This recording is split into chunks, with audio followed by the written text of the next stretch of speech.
43 ans après la loi Veil, la clause de conscience des médecins en matière d'IVG revient dans le débat.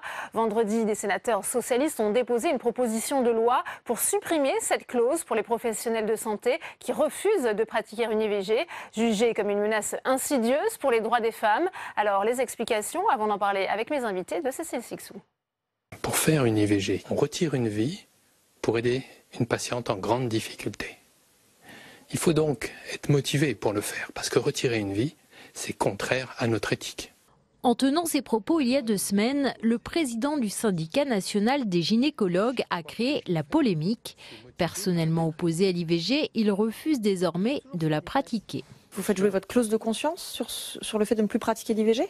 Exactement. Ne pas contraindre les médecins à pratiquer l'avortement, c'est la seule condition qu'avait négociée Simone Veil au moment de l'écriture de sa loi en 1974. Cette clause de conscience spécifique à l'IVG, les sénateurs socialistes proposent de la faire sauter. Cette clause de conscience, elle n'a plus d'utilité. D'abord parce qu'il y a un article du Code de déontologie médicale qui donne possibilité toujours à un médecin de ne pas pratiquer un acte, donc il n'y a aucune obligation légale de toute façon.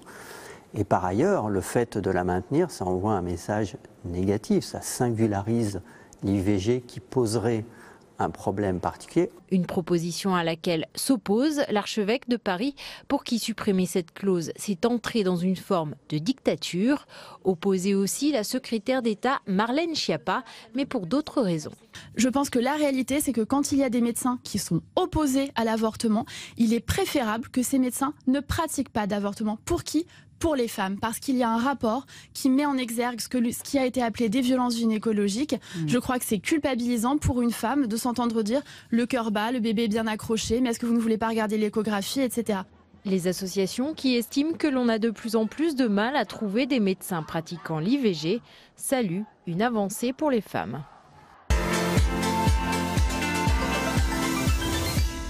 Et on ouvre le débat tout de suite dans Sénat 360 avec mes invités sur ce plateau. Laurence Rossignol, bonjour. Merci d'être avec nous, ancienne ministre, sénatrice socialiste de l'Oise. Sur ce plateau également, Madeleine Da Silva, bonjour. Vous êtes maire adjointe à la mairie des Lilas, sans étiquette. Et vous êtes à l'origine de cette pétition, justement, aussi, qui a été déposée parallèlement à la proposition de loi pour supprimer la clause de conscience. Et puis, Bertrand de Rochambeau, bonjour. Merci d'être avec nous. Vous êtes le président du syndicat des gynécologues. On vous a vu dans le reportage de Cécile, dans l'émission Quotidien. On va en parler dans un instant. Laurence Rossignol, pourquoi cette proposition de loi? Est-ce que vous avez le sentiment aujourd'hui que l'accès à l'IVG est remis en cause en France?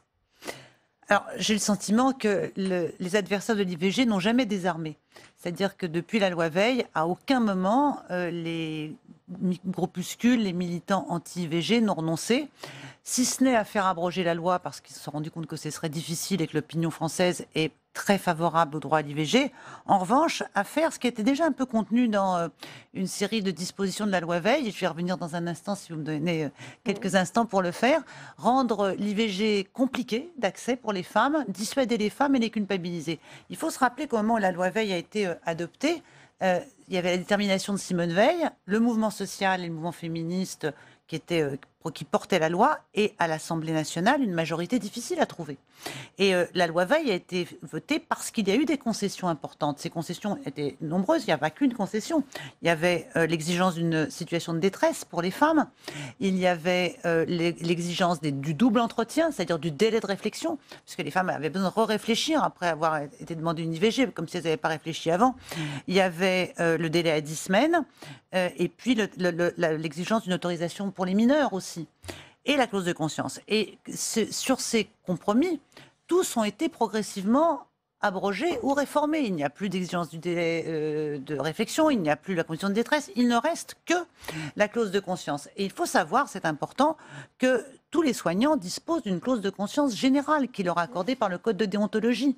Donc la singularité de la clause de conscience en matière d'IVG, elle stigmatise l'IVG, c'est-à-dire qu'elle dit l'IVG n'est pas un acte thérapeutique normal.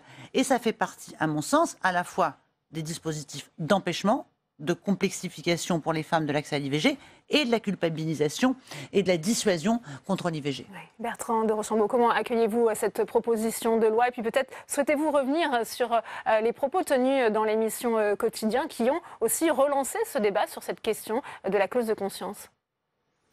Alors j'ai déjà eu l'occasion de répondre sur l'émission Quotidien, c'est un piège médiatique, mais qui a eu le mérite, maintenant que les choses ont été dites, débattues, je crois qu'on a passé un peu là, de reposer la question et de la centrer sur ce qui est indispensable, c'est que l'acte de l'interruption de grossesse, l'avortement, n'est pas un acte anodin, ni pour la femme. Et là, je crois qu'autour de cette table, on pourra, dans l'immense majorité des cas, bien le dire. C'est une épreuve. Et cette épreuve, il faut aider les femmes à la passer. Mais bien souvent, pour un certain nombre de médecins, c'est aussi une épreuve. Et cette épreuve, il n'y a pas de raison de contraindre les médecins pour qui, en toute conscience, ils ne peuvent pas se résoudre à interrompre cette vie. D'autres le peuvent. Et le grand ordonnateur, c'est l'État qui en a fait un service public.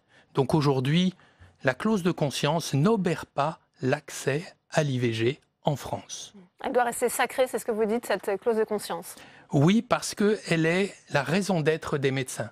Et on trouvera toujours sur les 200 000 médecins en France, des médecins pour le faire, pourvu qu'on y mette les moyens et l'organisation. Et ça, mon syndicat le soutient. Alors, votre réaction, Madeleine Da Silva, est-ce que vous, au contraire, vous pensez que cette clause de conscience complique, comme vient de le dire Laurence Rossignol, l'accès à l'IVG ? Alors, non seulement elle complique l'accès, puisqu'on voit quand même qu'il y a des hôpitaux... Menace insidieuse, hein, c'est ce qui est écrit dans la proposition. Il y a des hôpitaux où, en fait, qui ne réalisent plus d'IVG, ou en tout cas qui n'en ont pas réalisé pendant de longs mois. Et non seulement elle complique, mais elle moralise. Et aujourd'hui, je pense qu'en termes de violence faite aux femmes, l'IVG, lorsqu'elle est moralisée, comme c'est le cas là, violente les femmes par le regard que les médecins posent sur elles. Donc non, il n'y a pas suffisamment de médecins qui pratiquent l'IVG, puisqu'on voit qu'il y a des femmes, et notamment en région, qui font 50 km pour aller dans leur hôpital, et qu'à cet endroit-là, on leur fait l'objection de la clause de conscience. C'est le cas de l'hôpital de la Sarthe, on va peut-être en parler dans un instant. Mais il y a aussi des hôpitaux où de nombreux médecins font valoir leur clause, et que donc les femmes sont réorientées ailleurs. Donc aujourd'hui, c'est moraliser l'IVG, c'est mettre en danger les femmes. Quand on sait que plus rapidement une IVG est faite, plus la santé de la femme est protégée, on se rend compte que cette clause de conscience complique et est une réelle violence faite aux femmes. Il y a pourtant une obligation légale pour un médecin qui fait valoir sa clause de conscience, de réorienter sa patiente vers un médecin qui pourra justement pratiquer une IVG, Laurence Rossignol. Et ça ne se passe pas comme ça. Mais j'entends le propos de Dr Archambault, mais la clause de conscience, vous l'avez, personnel soignant, pour tous les actes. Donc, le fait de vouloir une clause de conscience spécifique pour l'IVG est quand même troublant. C'est-à-dire que pour moi, c'est à la fois une expression, un symbole d'un pouvoir médical qui s'arroge le droit de dire, eh bien, en fin de compte, même si la loi a dit que l'IVG était légal, que non, ce n'est pas un homicide, parce que si c'était un homicide, ce ne serait pas légal. L'homicide est puni en France. Même si l'IVG est légal, nous considérons, nous, que nous n'avons pas respecté la loi, même si la loi vous donne une clause de conscience supplémentaire.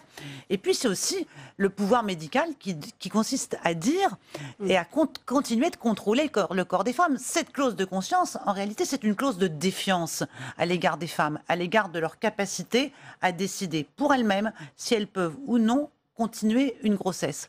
Et vous dites l'IVG n'est pas un acte anodin. Personne, effectivement, ne contesterait ce propos. Pour autant, il faut arrêter de dire l'IVG est une épreuve. Il faut arrêter de répéter ça en permanence aux femmes. On leur dit en permanence, vous allez être traumatisés, ça va être terrible. C'est tout le discours des lobbies anti-IVG, des groupuscules anti-IVG, qui racontent aux jeunes gens qui viennent chercher des informations sur les sites internet. Mais pardon, Laurence Rossignol, puisque justement, depuis 1993, le délit d'entrave justement sanctionne les personnes qui empêchent l'accès à l'information sur l'IVG. Ça a été étendu à Internet en 2017 par moi-même. Par moi-même, puisque 93, ça sanctionnait les gens qui s'enchaînaient devant les services médicaux.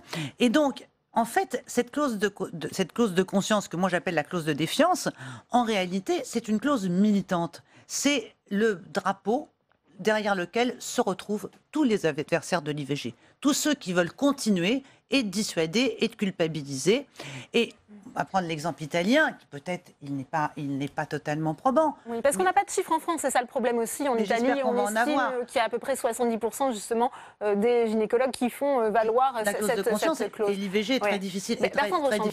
Oui. Qui a dit une femme ne recourt jamais de gaieté de cœur à un avortement. Il suffit d'écouter les femmes. C'est toujours un drame. Cela restera toujours un drame.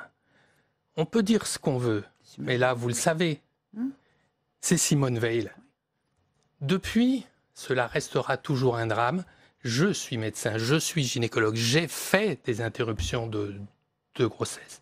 Je peux témoigner que cela est un drame. Ce que l'on veut dire aujourd'hui, c'est que pour un certain nombre de médecins, pas tous, ça peut aussi être un drame. Et je suis parfaitement en accord avec le raisonnement de Mme Schiappa. On a entendu effectivement la les secrétaire d'État. médecins qui seraient contraints parce qu'on n'admettrait pas leur clause de conscience ont un grand risque de maltraiter les patientes qui, à l'inverse, ont besoin d'être aidées. Mais écoutez, dire que vos confrères ou consoeurs pourraient maltraiter des patients. Mais c'est vous-même et c'est... Donc ça voudrait dire qu'il faut... C'est assez terrible quand même comme aveu. Vous nous dites que... C'est pas un aveu. Et en quoi la cause de conscience générale aujourd'hui, eh bien, ça mettrait de côté les médecins qui ne se sentent pas d'attaque pour faire ça. Alors, si un médecin ne se sent pas d'attaque pour faire une interruption volontaire de grossesse, qui est aujourd'hui un droit en France, il n'a pas à être gynécologue. Ça s'arrête là. C'est pas être gynécologue, madame. Si c'est 200 000 médecins en France, plus 22 000 sages-femmes, à qui on octroie le droit de faire des interruptions de grossesse. Et vous faites reposer ça sur 6 000 gynécologues. Médicamenteuses. Parce que est-ce que vous demandez les sages-femmes à aller au-delà de ça, mais elles ne sont pas entendues. Est-ce que vous êtes d'accord pour que les sages-femmes puissent pratiquer des IVG instrumentales, comme elles le demandent? Si on leur apprend, si elles sont formées et qu'elles sont volontaires... Il est rare qu'on donne des bistouris aux gens sans leur apprendre à s'en servir. Oui, mais alors par contre, je suis désolé, mais on l'a vu avec la loi... de Marisol Touraine, on a d'abord autorisé les sages-femmes à faire les IVG médicamenteuses avant que n'apparaisse dans leur cursus de formation la formation pour le faire. On leur a d'abord octroyé le droit et ensuite on les a formées. Non, ensuite, celles qui ont voulu faire des IVG médicamenteuses sont allées se former parce que les sages-femmes sont responsables et quand elles ont pris ce droit, d'un certain point de vue, elles ont immédiatement été se former. Il n'y a pas de sage-femme qui pratique une IVG médicamenteuse sans s'être formée avant. La ministre Agnès Buzyn, la ministre de la Santé, puisque justement, elle a été réceptive peut-être à vos propos, à cette proposition de loi. Et elle vous propose peut-être de faire un état des lieux, justement, de connaître le nombre d'objecteurs. On l'écoute, la ministre de la Santé. Suppression de la clause de conscience des médecins en ce qui concerne l'IVG ou pas? Pour l'instant, ça n'est pas prévu. Par contre, je veux m'assurer qu'il n'y a pas une augmentation du nombre de médecins qui font valoir la clause de conscience dans l'IVG. Je veux m'assurer que l'accès à l'IVG aujourd'hui est toujours aussi simple qu'il ne l'était il y a 5 ou 10 ans. Donc j'ai demandé un état des lieux par les agences régionales de santé. C'est difficile d'avoir cette information. Et si de plus en plus de médecins font valoir leur clause de conscience, que faites-vous? Vous la faites aujourd'hui, c'est trop tôt pour en parler. Non, je veux d'abord faire un état des lieux et le partager avec la communauté des gynécologues obstétriciens et des médecins généralistes, puisque vous savez que les généralistes peuvent faire des actes d'IVG, et souvent ils compensent le manque d'obstétriciens dans certaines régions. Aujourd'hui, le nombre d'IVG reste stable, ça veut dire qu'il n'y a pas de difficulté d'accès, mais par endroit, il y a certainement des difficultés d'accéder à l'IVG dans des délais raisonnables. Et donc, il faut que je m'assure aujourd'hui de la réalité dans les faits de l'accessibilité. C'est indispensable cet état des lieux, Madeleine Da Silva, selon vous. C'est vrai qu'on a très peu de chiffres, notamment sur les données en matière du nombre d'IVG pratiqués en France. Oui, je pense que c'est indispensable pour qu'on ait conscience de la réalité du terrain. Je voudrais simplement revenir sur la question des médecins qui pourraient maltraiter les patientes. Je trouve ça quand même extrêmement interrogeant qu'on puisse se dire que les médecins comprennent comme acquis le fait qu'un médecin pourrait maltraiter une femme parce qu'il ne serait pas d'accord pour faire une interruption volontaire de grossesse. Aujourd'hui, le problème, on va le regarder dans l'autre sens, c'est-à-dire que les femmes doivent avoir droit à cette interruption volontaire de grossesse sans prérequis, sans justification, sans moralisation, parce que la violence, elle est bien là.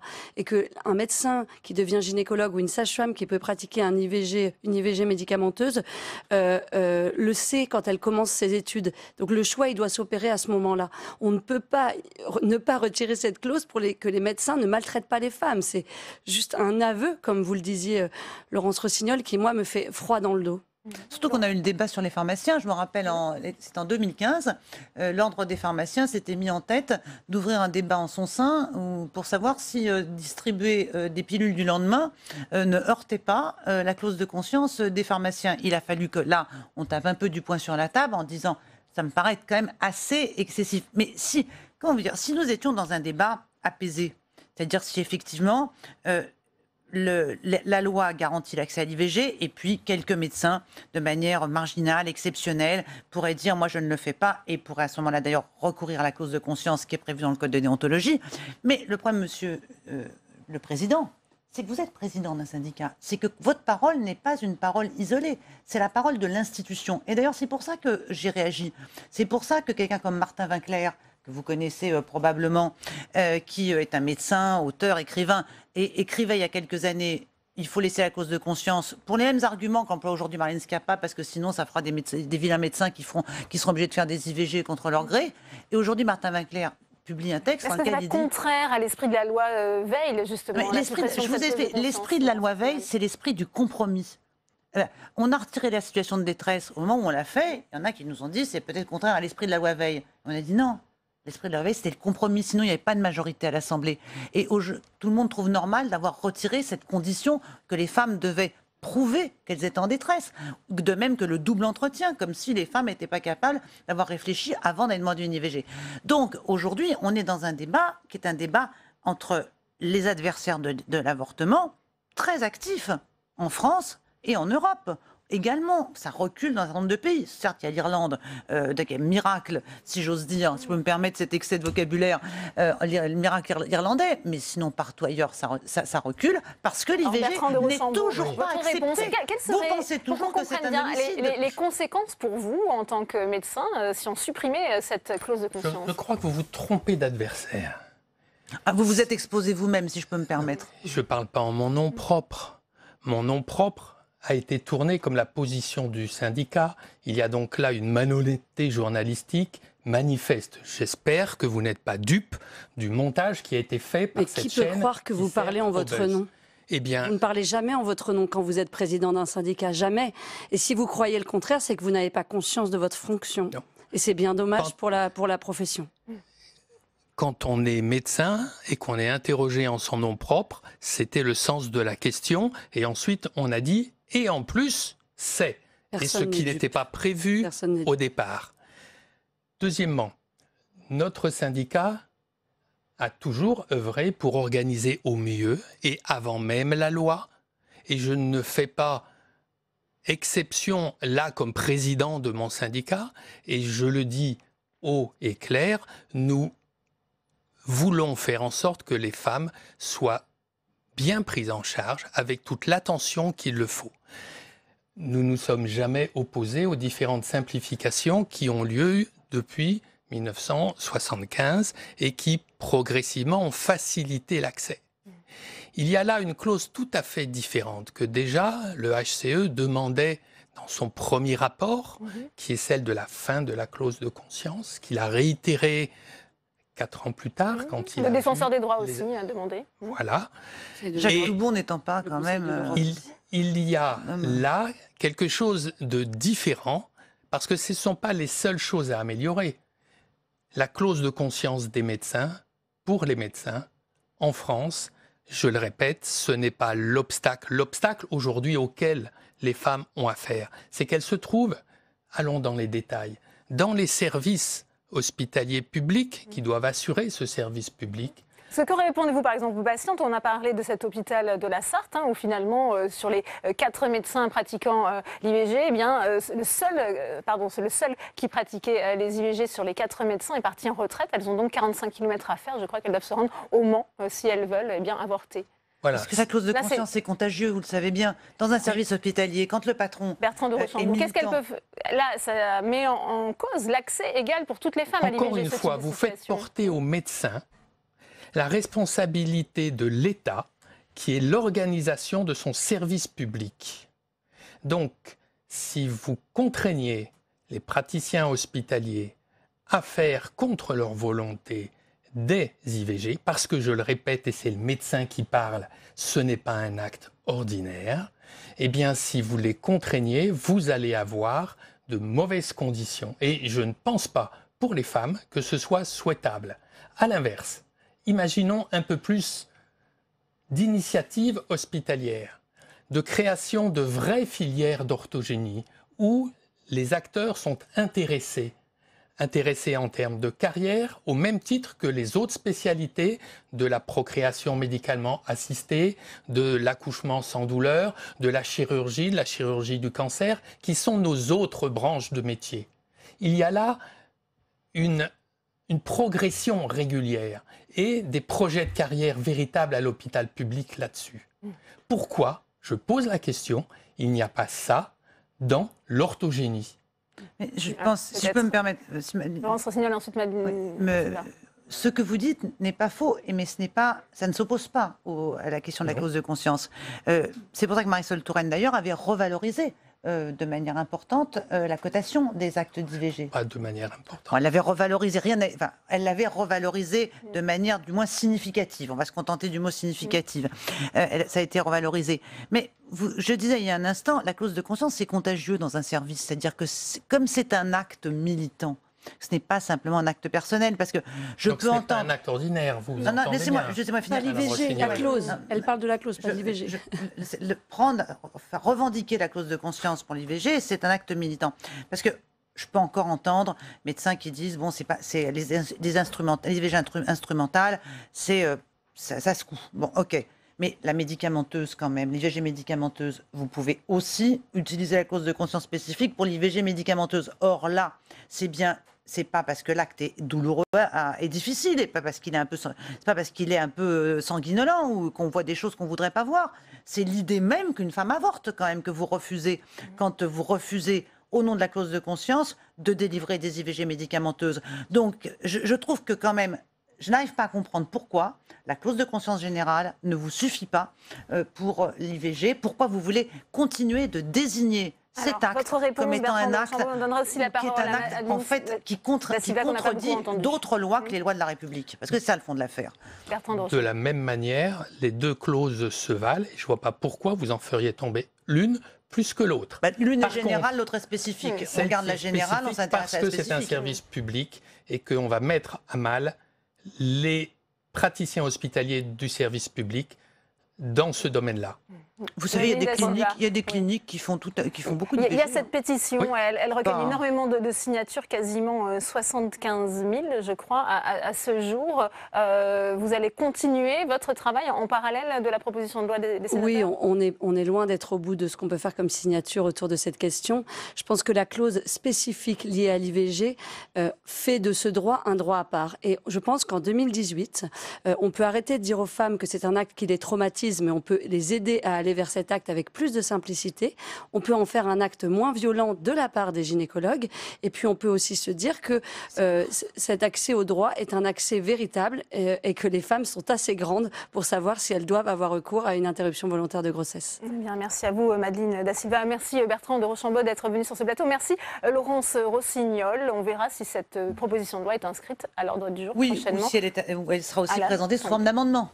Une proposition de loi, ça se transforme facilement en amendement. Possibilité parlementaire. Merci. C'était le cas en 2016. Merci à tous les trois d'être venus sur ce plateau. Bien, la parole est maintenant à notre collègue Jérôme Durand pour le groupe socialiste et républicain. Merci. Merci, Monsieur le Président. Ma question s'adresse à Madame la garde des Sceaux. Madame la garde des Sceaux, il flotte dans l'air un parfum désagréable d'ingérence du pouvoir exécutif. Vis-à-vis du Parlement d'abord, le gouvernement, votre gouvernement, a tenté d'intimider, d'impressionner la commission d'enquête présidée par M. Philippe Bas. Malgré quelques coups de fil déplacés, notre commission d'enquête, le Sénat, a tenu bon et poursuivi ses travaux. Vis-à-vis du pouvoir judiciaire,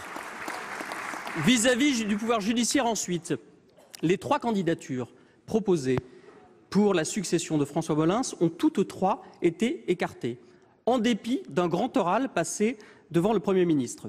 Ce rejet sonne comme une mauvaise manière faite à ces magistrats et comme un désaveu pour vous-même. Nous vous savons très préoccupés par le vaudeville de la place Beauvau et les portes qui claquent. Malgré tout, Madame la Ministre, pouvez-vous nous rassurer sur l'indépendance de la justice? Pouvez-vous nous garantir la crédibilité du futur procureur de Paris? Pour vous répondre,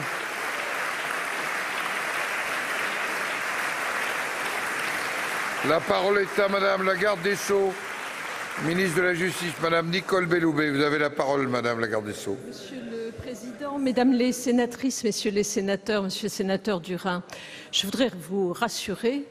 Je ne crois pas, comme d'ailleurs c'est le cas pour l'actuel procureur de Paris, M. François Molins, que l'on puisse mettre en doute l'indépendance des procureurs en général, celle du procureur de Paris sur lequel vous m'interrogez en particulier.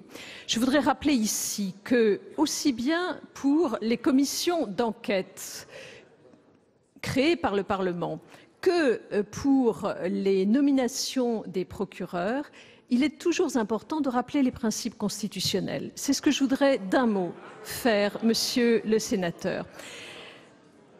Le dialogue qui est en effet naturellement et normalement entretenu entre la garde des Sceaux, le Premier ministre et le Président de la République autour de la nomination d'un procureur important, celui de Paris, est un dialogue normal qui repose sur un fondement constitutionnel. Ce fondement, c'est l'article 20 de la Constitution qui précise que le gouvernement détermine et conduit la politique de la nation. Monsieur le sénateur Durin, quelle autre politique plus importante que la politique pénale ne nous rejoint pas dans cet article 20. Il est donc tout à fait naturel que les procureurs de la République soient situés sous mon autorité dans une chaîne hiérarchique et sous l'autorité du Premier ministre. Cela me semble tout à fait évident. Par ailleurs, la Constitution garantit également l'indépendance de ces magistrats. Elle garantit cette indépendance, d'une part, parce qu'ils sont libres de l'opportunité des poursuites, et d'autre part, parce que je vous rappelle qu'il n'y a aucune, et strictement aucune, instruction individuelle qui leur est adressée. Et mieux même, le projet de révision constitutionnelle que j'espère avoir le plaisir prochain de porter devant vous rappellera que nous souhaitons conforter les garanties des magistrats du parquet en donnant au Conseil supérieur de la magistrature un avis conforme sur leur nomination. Je rappelle en effet que c'est une question de bon sens. Pour terminer, que c'est une question de bon sens que le dialogue que j'évoquais devant vous. Comment imaginer que sur un poste aussi important, qui a en charge le plus grand parquet de France, qui a en charge des questions extrêmement sensibles, il y ait, j'ai répondu, il n'y ait pas de dialogue entre les autorités. Monsieur Durin. Madame la ministre, nous avons entendu vos arguments, nous les connaissons, nous ne sommes qu'imparfaitement convaincus par ces arguments. Vous avez parlé de la réforme constitutionnelle, nous en attendons le calendrier. Il faut garantir l'indépendance de la justice, il faut rompre le lien entre votre ministère et le parquet. Donc quand ce calendrier de révision constitutionnelle nous sera-t-il donné?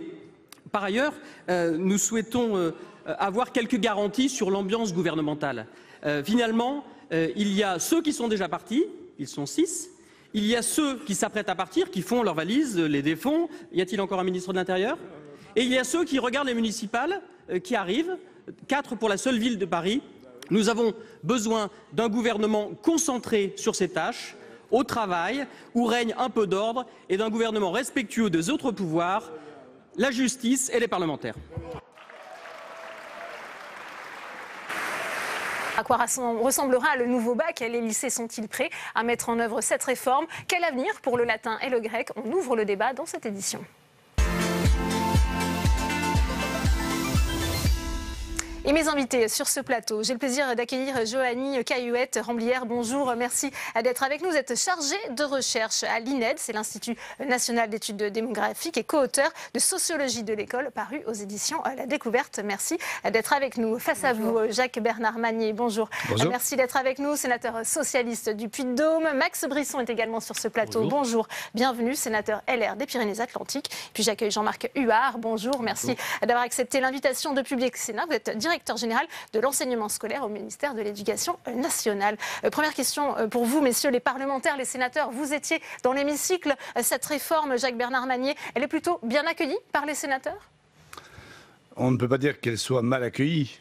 puisque nous avions tous, depuis un certain nombre d'années, le sentiment qu'il fallait réformer le baccalauréat, qui aujourd'hui, il faut le rappeler, est un diplôme qu'obtiennent 90%, 88% des lycéens. Vous ne regrettez pas ça? Non, je crois que c'est très bien. Ça prouve que l'objectif qui avait été donné par Lionel Jospin de 80% d'une classe d'âge au niveau du bac, c'était un objectif possible à atteindre. Mais c'est aussi parce que c'est le premier diplôme universitaire, c'est celui qui donne accès à l'université.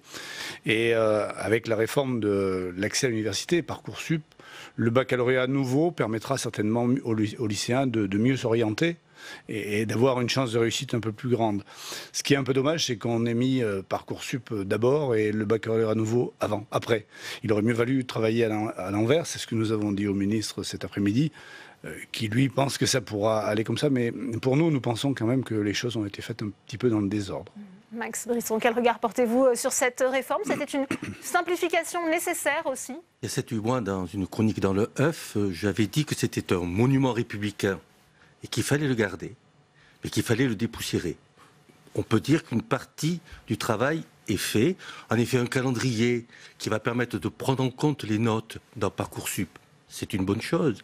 Un calendrier qui va faire que le mois de juin sera travaillé, c'est une excellente chose. Alors qu'il n'y avait plus cours dans les lycées au mois de juin, on peut ainsi trouver d'excellentes intentions dans l'ensemble. Il y a aussi, je crois, les spécialités qui vont permettre aux élèves de choisir, d'être dans l'appétence, et puis aussi de préparer la suite. Le baccalauréat, c'était devenu un certificat de fin d'études secondaires. Il faut que cela redevienne un passeport pour le SUP. Et donc, que l'on se prépare à l'enseignement supérieur. Après, moi, j'ai quelques réserves. On va certainement les développer avec le directeur de l'enseignement scolaire, le directeur général de l'enseignement scolaire.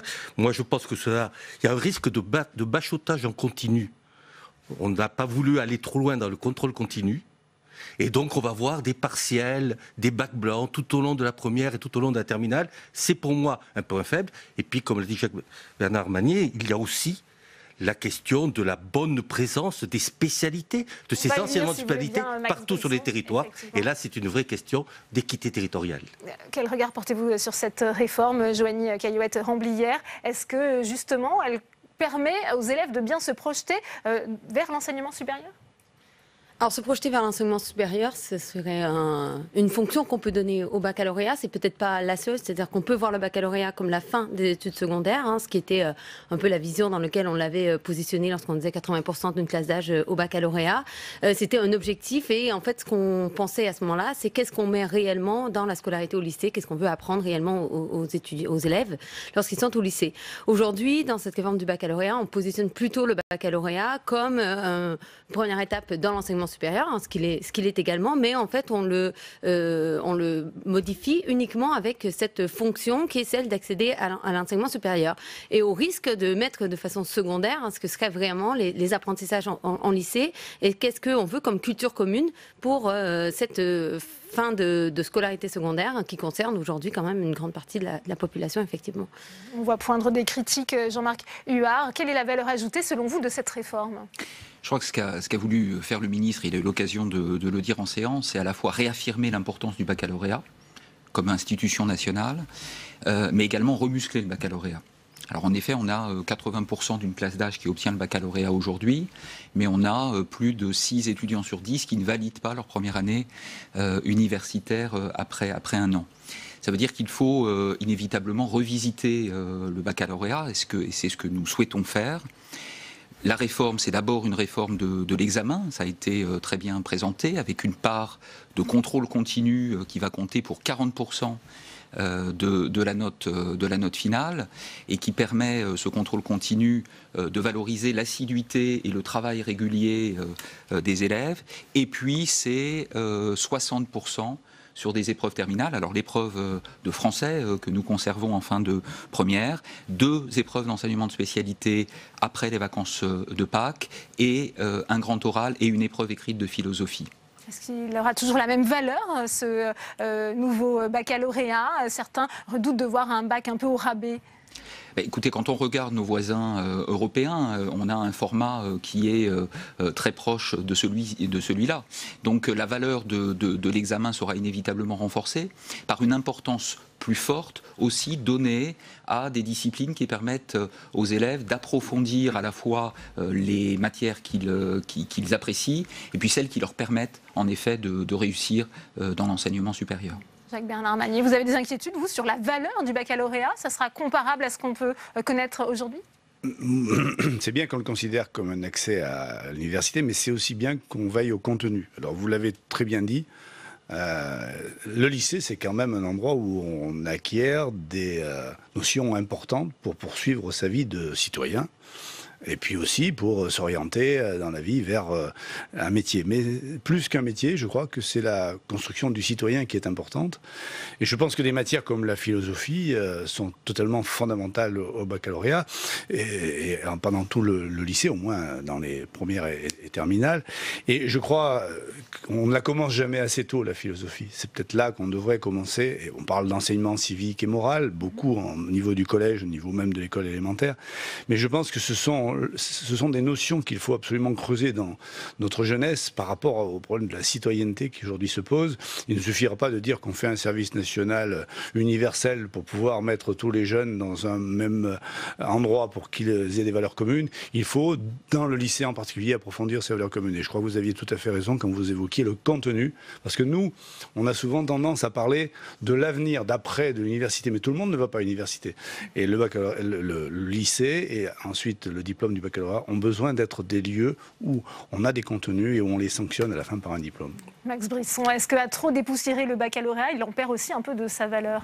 Il y a le contenu, il est important pour que le baccalauréat ait de la valeur, il y a la manière dont on l'apprend. Aujourd'hui, le baccalauréat formate la pédagogie. Il n'y a pas finalement le lycée, le parent pauvre de l'innovation pédagogique, parce que le baccalauréat et ses épreuves formatent complètement cette pédagogie. Moi, j'aurais bien aimé, en effet, que le ministre aille jusqu'au bout et que ces 40% de contrôle continu qui permettaient de donner la liberté aux professeurs en sortant de l'apprentissage des épreuves et donc de trouver des voies d'innovation pédagogique, ces 40% de contrôle continu, cela aurait été en effet une voie pour plus de liberté pour les professeurs et pour de la rénovation pédagogique. Le problème, c'est que sur ces 40%, il y en a 30%. Avec des partiels régulièrement tout au long de la première et tout au long de la terminale. C'est-à-dire un bachotage continu. Faute de contrôle continu, on va avoir du bachotage continu en première et en terminale, avec en plus dans les établissements ces rendez-vous pédagogiques qui vont limiter la liberté des professeurs. Moi je pense que la rénovation du lycée, ça passe aussi par davantage de liberté pour les professeurs, afin d'apprendre aussi à apprendre. Il faut le contenu, mais aussi dans notre société numérique, il faut donner de l'autonomie aux étudiants futurs, donc aux lycéens. Les préparer à l'enseignement supérieur, c'est leur redonner aussi de l'autonomie. Et pour cela, il faut davantage de liberté et moins de formatage. On avait un baccalauréat qui formatait. On a, je crains malheureusement demain, un nouveau baccalauréat qui continuera de formater. Votre réponse peut-être, Jean-Marc Huard. Je crois que peut-être sur les deux éléments de débat précédents. Les contenus et les contenus communs qui forment le citoyen, nous les avons. Sur les 28 heures en classe de première et en classe de terminale, nous avons 16 heures d'enseignement commun, dont l'histoire-géographie, dont l'enseignement moral et civique, dont le français ou la philosophie. Donc nous avons cet enseignement commun pour une part extrêmement importante. Et puis ensuite, il y a la liberté qui est donnée aussi aux élèves et la responsabilité aussi de progressivement faire des choix sur des enseignements qui leur conviennent et qui leur permettent aussi de réussir. Et c'est pour ça qu'ils choisissent parmi les 12 enseignements de spécialité, 3 en classe de première, puis 2 en classe de terminale. 2 en classe de terminale qui auront 6 heures de cours chacun. C'est-à-dire qu'ils auront à la fois des éléments de culture commune et ils auront une spécialisation un approfondissement de 2 disciplines qui leur permettra vraiment d'aller vers la réussite. Joanie Caillouette-Rambillard. Oui, en fait, quand je dis qu'on questionne moins le contenu, c'est à la fois la pédagogie et ce qu'il y a derrière dans cette réforme. Pour moi, cette réforme, c'est à la base, c'est au départ une politique de gestion des flux avant d'être une politique scolaire en tant que telle. Je m'explique. Je pense que le fait que Parcoursup ait précédé notamment cette réforme en est un indice, on va dire. Mais pour moi, cette réforme elle se situe dans la lignée des réformes depuis les années 50 qu'on a fait dans le système éducatif. C'est le rôle du sociologue parfois de resituer un peu dans l'histoire ce qu'on observe aujourd'hui.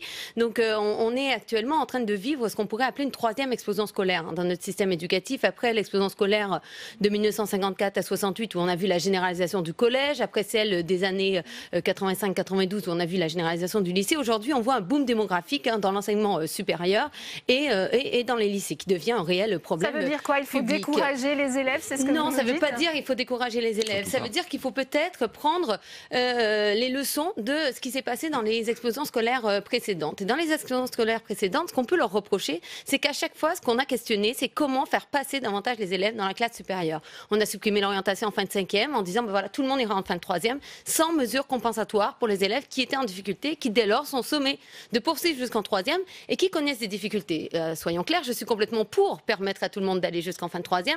Par contre, je pense qu'on ne peut pas arrêter d'orienter des élèves sans prendre au sérieux la raison qui faisait leur orientation.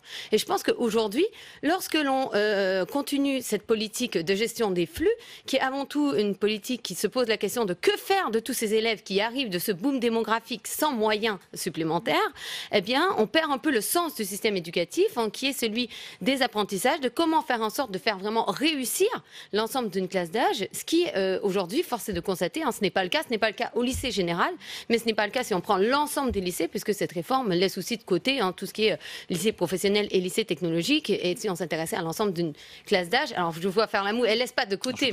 C'est pas vrai. Non. Aujourd'hui, on a parlé de la réforme du bac. Tout ce qui a été dit sur la réforme du bac ne parle pas du lycée professionnel. C'est pas la même réforme. Il y a quand même une réforme du lycée professionnel. Je suis complètement d'accord. Par contre, elles ne sont pas prises comme un ensemble. Et effectivement, Jacques-Bernard Magny, je voudrais vous entendre aussi sur la question des moyens, puisqu'elle est importante. Ça a été rappelé. 12 spécialités. Est-ce que les lycées auront tous justement les moyens pour mettre en œuvre cette réforme et proposer ces mêmes spécialités? C'est la grande question. C'est la question qu'on se pose et qu'on ne peut pas s'empêcher de se poser. Moi, je l'ai posée au ministre cet après-midi. Il nous assure que oui. Il sait bien qu'ici et là, il y aura des difficultés, mais ce qu'on peut espérer, c'est qu'il n'y aura pas trop d'endroits où il y aura des difficultés. Parce que qu'est-ce qui pourrait arriver? C'est qu'il y ait ensuite des triplettes qui soient plaquées comme cela en disant aux élèves, voilà, dans ce lycée-là, vous faites ça, vous ne pouvez pas faire autre chose. Donc, si vous êtes dans ce secteur-là, si ça vous intéresse, vous y êtes. Si vous voulez aller ailleurs, mais après, ça pose tous les problèmes de déplacement qu'on connaît avec les options aujourd'hui. Il y en a d'ailleurs qui utilisent les options pour se déplacer, pour aller vers un lycée plus intéressant que le leur, etc. Ça peut être un moyen de contourner la carte scolaire, effectivement. Ça peut effectivement être un moyen de contourner la carte scolaire, qui d'ailleurs est un peu de plus en plus assouplie. Mais il y a un autre problème, moi, qui m'inquiète beaucoup, ce sont les programmes. Parce que quand on parle de contenu, on ne peut pas s'empêcher de penser au programme. Et on a donné une mission au Conseil supérieur des programmes, qui est celle de créer les programmes du futur lycée d'ici la fin de l'année 2018, pour qu'en 2019, les élèves puissent les connaître. Et j'ai peur, parce que j'ai participé à ces travaux pour ce qui concerne l'élémentaire et le premier cycle, pas suffisamment, mais j'y ai participé, que le Conseil supérieur ait des difficultés à donner des choses abouties au moment où on lui demande. Ou alors, ce que j'ai dit au ministre, il y a déjà des maquettes qui sont prêtes de programme au ministère. Mais ce dont je doute d'ailleurs, monsieur le directeur. Alors peut-être Max Brisson, sur cette question justement de l'accès identique sur tout le territoire à ces 12 spécialités, c'est possible selon vous? C'est essentiel, mais auparavant je voudrais rebondir sur ce qui vient d'être dit. Je pense que le CSP travaille réellement sur des programmes. Conseil supérieur des programmes. Le Conseil supérieur des programmes. En revanche, c'est vrai que le calendrier qui est imposé, et c'est le résultat du quinquennat, il faut qu'on soit prêt avant la prochaine élection présidentielle. Ça devient dramatique dans la mise en œuvre des politiques publiques dans ce pays. C'est le quinquennat, c'est la prochaine élection présidentielle qui conditionne tout. Donc on travaille à un rythme qui n'est pas serein. Mais moi, je voudrais quand même saluer le travail de la présidente du Conseil supérieur des programmes qui parfois est injustement attaquée. Les spécialités, je vais être positif, c'est l'élément fort et innovant dans la réforme du baccalauréat. Ça permet aux élèves de choisir et donc de préparer tout en confortant les acquis de l'école du socle, donc de préparer la suite, de préparer l'enseignement supérieur et d'aller avec appétence vers des disciplines choisies. Le problème, ça va être la réalité du choix. Moi, que les filières disparaissent, je m'en réjouis. Aujourd'hui, la filière S écraser les autres. La filière littéraire est sinistrée. Donc que la filière S disparaisse, j'en suis très heureux. Le choix des spécialités, des disciplines de spécialité, c'est une bonne chose. Mais quelle va être la réalité des choix dans des petits lycées, dans mes vallées pyrénéennes, monsieur le directeur général, est-ce que, ou ailleurs, dans les zones rurales, est-ce qu'on aura vraiment une liberté des choix ou, sous forme de triplette imposée, les établissements rétabliront la réponse les de Jean-Marc filières et la hiérarchie des pour filières. Vous rassurer sur cette égalité territoriale. territoriale. Vous avez un nombre non négligeable, plus de 10% des établissements qui ne disposent pas des 3 séries générales. Et c'est souvent la série littéraire d'ailleurs qui est oubliée. Demain, nous souhaitons que les élèves puissent disposer d'une majorité d'enseignement de spécialité, et la politique du ministre, il l'a rappelé également, c'est de pouvoir implanter des spécialités rares et attractives. Parce que il y aura l'écologie, il me semble, parmi les écologie, agronomie, alors c'est une spécialité du ministère de l'Agriculture, parce que vous savez que nos collègues du ministère de l'Agriculture ont une place importante également dans l'enseignement secondaire. Mais par exemple, informatique et sciences numériques, c'est un enseignement de spécialité que nous devons implanter progressivement de plus. Est-ce qu'il y aura des moyens financiers aussi supplémentaires? On sait qu'on supprime justement des postes dans ce contexte. Non, mais les moyens sont là, les grilles horaires ne sont pas du tout en diminution. Au contraire, les établissements vont bénéficier d'une marge d'autonomie supplémentaire pour permettre aussi un accompagnement renforcé des élèves.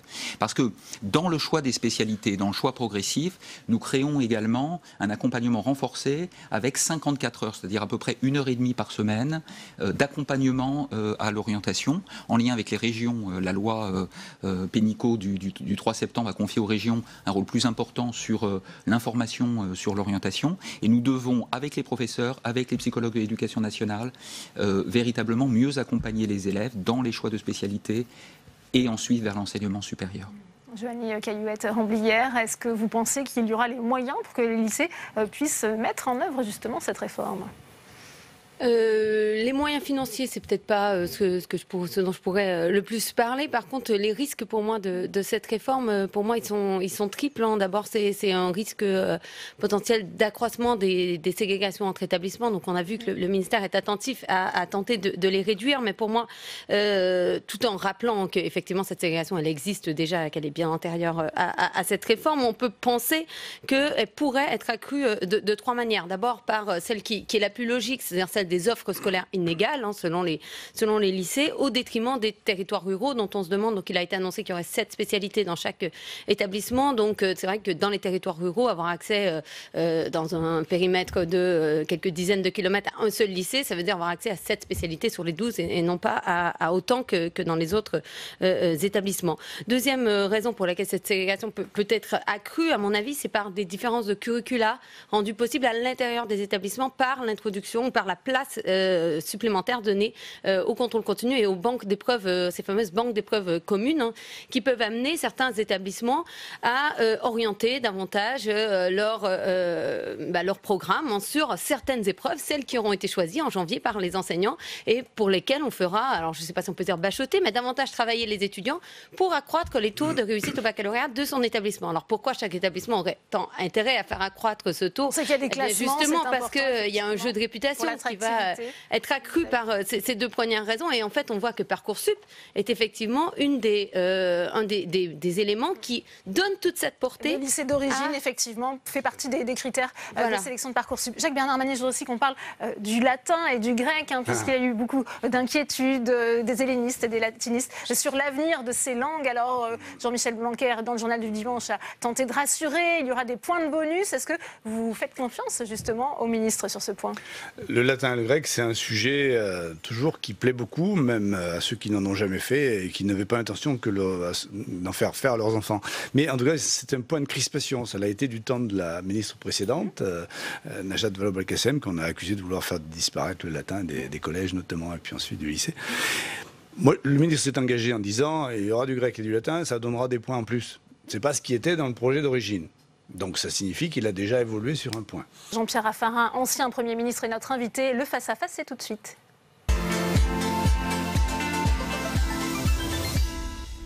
Bonjour Jean-Pierre Raffarin, merci d'avoir accepté l'invitation de Public Sénat. Avec la démission de Gérard Collomb, Édouard Philippe qui assure l'intérim place Beauvau, est-ce qu'on assiste à une véritable crise politique ? Oh, je crois qu'il ne faut pas rendre les choses encore plus spectaculaires qu'elles ne sont. Disons que c'est une série de crises qui commencent à faire douter globalement de la gouvernance. C'est assez paradoxal. Mais les crises sont plus aujourd'hui des crises de gouvernance que des crises de réforme, par exemple. On a vu des gouvernements qui étaient fragilisés parce qu'il y avait 2 millions de personnes dans la rue. Là, on a vraiment des sortes d'erreurs de gestion, des incompréhensions, en fait des fautes de gouvernance. Et là, expliquer à qui la faute de ces erreurs de gouvernance ? Je ne sais pas, mais finalement, les démissions de ministres, ça commence à s'accumuler et ça fait quand même quelque peu désordre. Il est temps que le président en remette de l'ordre dans tout ça. On a entendu Bruno Retailleau parler d'un véritable divorce avec les Français. C'est votre sentiment aussi ? Oh, je crois qu'il ne faut pas exagérer non plus. Je vois bien que les oppositions sont toujours à la recherche du spectaculaire et de l'affrontement. Donc je me dis très clairement aujourd'hui que la France traverse des périodes difficiles. L'Europe est un peu en déconstruction, le monde est en grande tension. Et donc personne n'a intérêt à ce que la France échoue. Et donc que le président de la République soit fragilisé, ce n'est pas une bonne nouvelle pour la France. Donc soyons prudents dans nos analyses. Il se trouve que c'est assez désolant de voir que pour des sujets qui sont d'ordre secondaire, nous nous paralysons et laissons de côté les sujets qui sont, eux, d'ordre prioritaire. Le Brexit, l'emploi, la sécurité, l'ensemble des questions de migration sont des sujets majeurs et pendant qu'on parle de tout cela, on passe à côté des vrais sujets. Donc soyons prudents, souhaitons que le président puisse vite remettre de l'ordre, puisse se consacrer à nouveau à l'essentiel et ne nous égarons pas dans les péripéties. C'est d'ailleurs pour cela qu'Édouard Philippe assure l'intérim. C'est une situation quasiment inédite. Un Premier ministre qui se retrouve place Beauvau. Est-ce que vous, par exemple, vous l'auriez accepté en tant qu'ancien Premier ministre si la situation s'était présentée ? L'éthique d'un Premier ministre, c'est d'accepter ce que lui propose le Président et de dialoguer avec lui, s'il en est d'accord, d'assumer la fonction. Donc le Premier ministre que nous avons aujourd'hui, non seulement est capable, mais en plus il est courageux, donc il est dans sa responsabilité là. Et vous vous souvenez peut-être que Raymond Barre a été, dans son temps, à la fois Premier ministre et ministre des Finances, qui est aussi une responsabilité très très lourde. Donc ce n'est pas quelque chose d'impossible, mais je souhaite qu'on puisse revenir à la situation la plus normale le plus vite possible. Qui pour remplacer Gérard Collomb? Plusieurs noms circulent, notamment celui de Gérald Darmanin, par exemple. Il ferait un bon ministre de l'Intérieur? Ça, c'est une mission du président de la République sur proposition du Premier ministre. Et donc, chacun dans la Ve République doit être à sa place. Donc, ce n'est pas au Parlement de constituer le gouvernement. Jean-Pierre Raffarin, demain, on célèbre les 60 ans de la Constitution de 1958. On le disait, c'est une longévité exceptionnelle. Là aussi, comment expliquez-vous? Ouais, il y a du génie dans cette Constitution. Vous savez, dans cette responsabilité essentielle qui est confiée au président de la République, et puis ce rôle justement, par exemple, du Premier ministre. On voit que le Premier ministre est là pour protéger un peu le président, en même temps pour diriger la majorité. On voit bien qu'il y a du génie, puisque le peuple français s'est montré un peu à la fois souverainiste, mais aussi régicide. On a aimé tuer nos rois, nos reines. Donc cette Constitution nous permet d'avoir un président qui a un maximum de légitimité. C'est lui le mieux élu, qui est élu par tous les Français. Donc c'est lui qui a la légitimité populaire. Et on a un Premier ministre qui est là. Et s'il y a une tête à couper, on coupe la tête du Premier ministre. Et donc il y a une sorte d'équilibre dans ces institutions qui fait que la Constitution nous permet de passer partout. Et en effet, comme ça a été dit tout à l'heure, on a vu la Constitution pouvoir affronter des situations politiques qui n'étaient pas prévues, telles que la cohabitation, le décès d'un président ou d'autres aventures politiques qui sont naturellement celles de la vie. Donc je pense que cette Ve République, elle est très intelligente, elle permet une politique étrangère efficace, elle donne au président de la République cette incarnation du pays. Et donc, globalement, je crois que moins on la touche, mieux on se porte. Oui, car elle a été révisée 24 fois et on sait qu'Emmanuel Macron oui, mais vous voyez, le quinquennat, ça n'a pas forcément été quelque chose d'extraordinaire. Vous voyez, quand je vois des réformes, y compris au Parlement, où on a fait un certain nombre d'évolutions qui ne sont pas forcément dans le bon sens, Donc je ne suis pas sûr, par exemple, le pouvoir donné à la commission au Parlement, c'est quelque chose d'intéressant, mais quand vous voyez un ministre qui est obligé de déposer un amendement sur un texte qu'il a lui-même présenté, parce que la commission a présenté un truc, enfin tout ceci est quelquefois un peu désordre. La Ve République, et c'était une idée fondamentale de Jacques Chirac dans la filiation du général de Gaulle, c'est que la qualité première d'une constitution est de permettre l'alternance. Il y a deux grandes visions de la démocratie. Le système qui permet l'alternance, si vous n'êtes pas dans un système qui permet l'alternance, vous êtes dans un système autoritaire qui n'est pas démocratique. Et puis l'autre, c'est la représentativité, c'est-à-dire que chacun puisse se sentir représenté. Nous sommes bons sur l'alternance, nous ne sommes pas parfaits sur la représentativité. Exemple, la démocratie israélienne. Toutes les familles politiques sont représentées. Il y a des dizaines de partis. Et au fond, ce sont les partis extrémistes. La réforme constitutionnelle voulue par Emmanuel Macron, ça ne va pas améliorer justement cette question de la représentativité, Jean-Pierre Raffarin? Je ne le pense pas vraiment. Je ne crois pas que la représentativité n'est pas la question fondamentale de notre Constitution. Elle est importante, mais la question fondamentale de notre Constitution est de permettre une alternance possible pour qui est capable d'avoir une majorité. Et donc, si le peuple confie la majorité à une famille politique ou à plusieurs familles politiques, cette famille-là a la capacité de gouverner. Et pendant les 5 ans, puisque maintenant le quinquennat est installé, et pendant les 5 ans, le pouvoir donné à l'exécutif est fort. Je ne crois pas qu'on ait intérêt à fragiliser l'exécutif. Et je pense qu'il faut faire très attention parce que ce qui fragilise la démocratie, c'est l'impuissance. Pourquoi aujourd'hui les régimes autoritaires sont si puissants? On voit M. Trump, on voit M. Poutine, on voit M. Erdogan, on voit M. Xi Jinping. Ceux qui sont au devant de la scène sont souvent des régimes autoritaires. Et les démocraties font souvent le signe d'une faiblesse et d'une impuissance. Donc il faut qu'on est au pouvoir pour 5 ans et pendant ces 5 ans-là, on a une vraie autorité. Et ensuite, on doit pouvoir permettre l'alternance et on doit pouvoir permettre le changement. Et ça, je préfère cela à vouloir en permanence fragiliser celui qu'on a élu. Oui. On sait que la réforme des institutions est pour l'instant bloquée. On n'a pas de nouveau calendrier. Gérard Larcher s'est exprimé cet après-midi dans l'hémicycle. Je vous propose de l'écouter. Alors, on va l'écouter dans un instant, le président du Sénat, justement, qui a mis en garde l'exécutif. Écoutez. Un gouvernement qui ne rend pas de compte aux représentants du peuple. Un gouvernement qui n'est pas régulé dans sa production législative est un gouvernement contestable. Oui, Montesquieu l'exprimait. Pour qu'on ne puisse pas abuser du pouvoir, il faut que par la disposition des choses, le pouvoir arrête le pouvoir.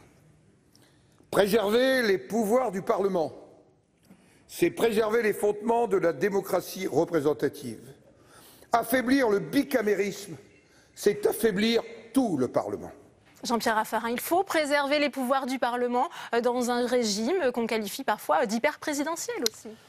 Le président Larcher a raison, il donne 2 missions. Il dit devant le Parlement, il faut rendre compte, mais il faut aussi que le Parlement régule.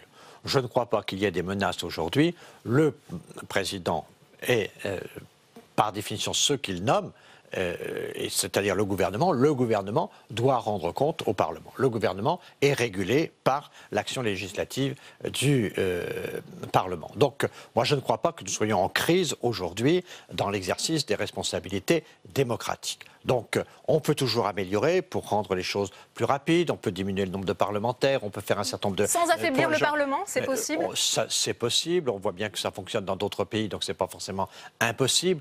Mais au total, il faut respecter le Parlement. Et donc, c'est vrai que la réforme constitutionnelle, aujourd'hui, elle doit veiller à ce que, d'abord, il n'y ait pas ces propos publics qui sont tenus contre le Parlement et notamment contre le Sénat. La commission d'enquête du Sénat, la commission des lois du Sénat, est une instance particulièrement compétente et pertinente, et ce n'est pas elle qui dépassera l'exercice de ses pouvoirs. Il y a eu une atteinte à la séparation des pouvoirs récemment, justement, au moment de l'affaire Benalla, de la commission d'enquête parlementaire? Bien sûr que non. Bien sûr que non, et il faut connaître le président de la commission des lois pour savoir qu'il a suffisamment d'expérience politique pour ne pas outrepasser ses responsabilités. Il faut toujours faire confiance au Sénat. Le Sénat rassemble des grands professionnels et qui connaissent exactement les textes qu'ils ont à appliquer.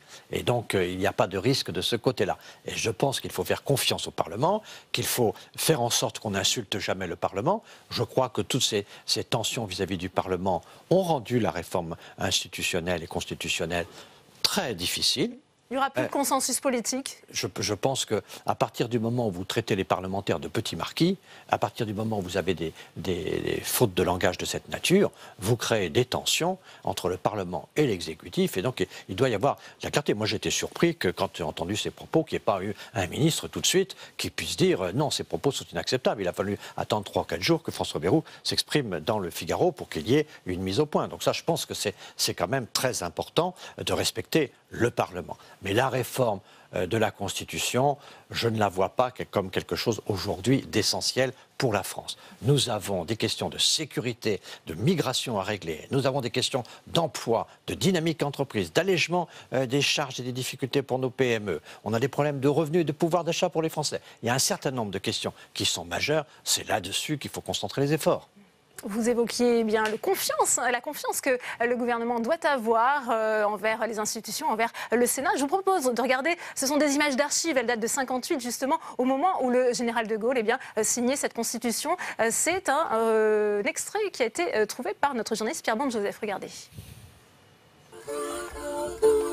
Dans les archives, les interventions manuscrites du général de Gaulle sont plutôt rares, sauf ici.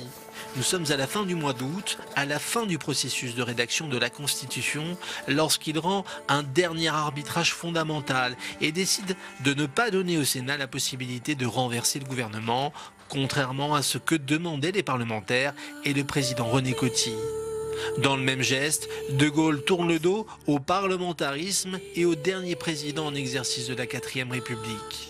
Un rapport de force qu'on retrouve jusque dans les signatures apposées sur la Constitution elle-même.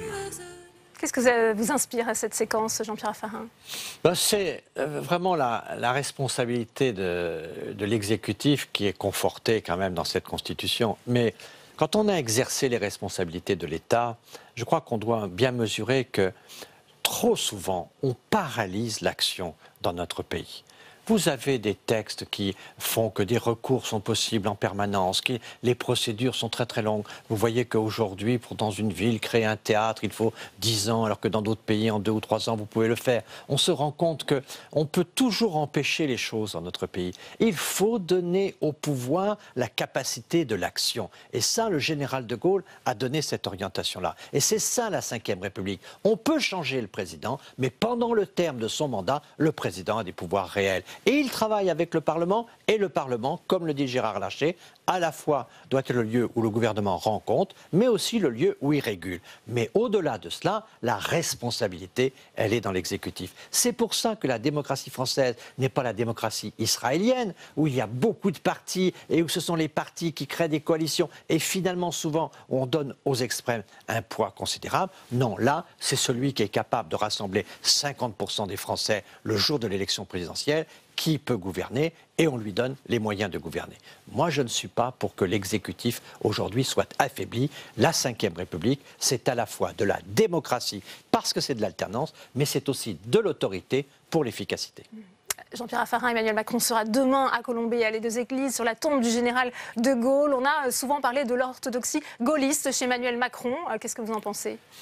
Je pense que il y a dans l'orthodoxie gaulliste beaucoup de choses à prendre. Il y a aussi des choses à prendre dans le gaullisme sur la sobriété du général de Gaulle. Et je crois que le chef de l'État, mais comme tous les dirigeants, aujourd'hui, dans un monde extraordinairement médiatisé, où tout est rapporté, où toutes les photos circulent, je crois qu'il faut se souvenir de cette sobriété du président de Gaulle. Et c'est, je crois, un élément très important de l'exercice aujourd'hui des responsabilités. Moi qui étais aux côtés de Jacques Chirac, j'ai souvent vu Jacques Chirac qui, dans la vie personnelle, était quelquefois hyper chaleureux, voire exubérant quelquefois, et pouvait être très joyeux, mais dans l'exercice de la responsabilité, il prenait toujours le costume de président et veillait à ce que ceci s'exprime avec le plus grand des sérieux, la plus grande des sobriétés.